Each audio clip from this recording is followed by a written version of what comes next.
Yeah, what's up, everybody? Man, I love your faces. Man, I love how the Kent Hovind fans come to me every time I make a video. I notice like much more comments, much more engagement when I watch Kent Hovind. This is his latest video. He's talking about fossils. Here, quiet down, Kent. You know, I don't like you that much. You know, I don't know why some of you are getting all personal, but you know, with Kent and talking about his personal stuff, like who cares about that? I mean, he just makes good points in the videos, like this one where his latest video. I'll put in the link in the description below. You can watch for yourself everything he's talking about, but if you don't have time, I'll give you the rundown. Basically, he says fossils can be made in just 50 to a couple hundred years. And even Ripley's, believe it or not, has fossilized peanuts. What? Think of how fast that would rot or be eaten by some kind of bacteria or something, right? So he even showed how on Google it talks about special conditions need to happen to make a fossil, and basically shows a flood can happen. The worldwide flood of Noah can happen and make a fossil. So amazing stuff. We do have, you guys. That also comes from Genesis. I seen a video online about that. I don't even know that was in the Bible, and I've been talking about be do have for years. Decide who you want to be, take those actions, and you'll have the result. So yeah, I'm in the truck watching some TV. It's freaking cold outside, 14 degrees.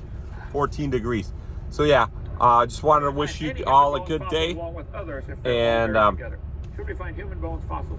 Thanks. Well, first of all, I don't know that we don't. Oh, Ken, we gotta let me say something. There, bro. Gotta put him on mute sometimes. He gets a little bit annoying. I get that. You know, and his peanut butter and pizza jokes. I was like, what, bro?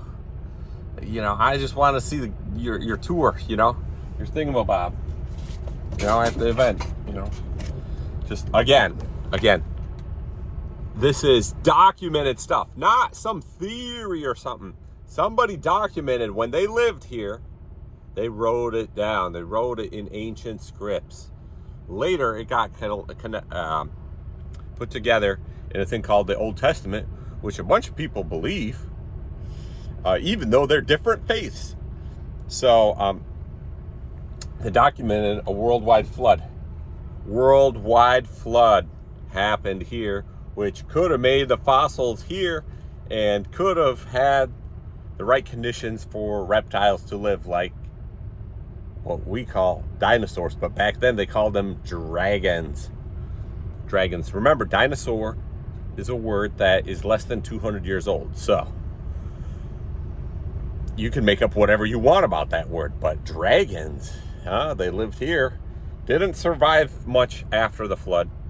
Just like a lot of people didn't live, you know, most people don't live up and past and to 100 these days. Like back then, people lived longer. So something happened that made things the way they are, made things look old. My friend right now, Dan, he's gonna go to the car auction. He won the bid for that Bentley GT Coupe. It's flood damage, you know, Florida flood damage special, right? Guess what? The flood making the earth look older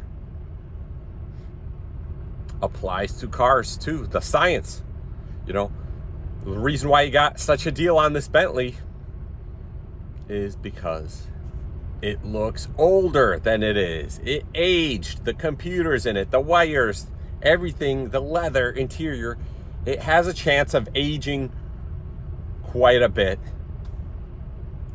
and may not be worth as much. So what he gambled on is that maybe it didn't age that much and it was just deemed old and flooded. So he got himself a deal. He's going to go check it out. we'll see how it goes. So yeah, that applies to cars as well. Floods make things look old. So maybe the world isn't billions of years old. Maybe it's just a few thousand like ancient scripts talk about.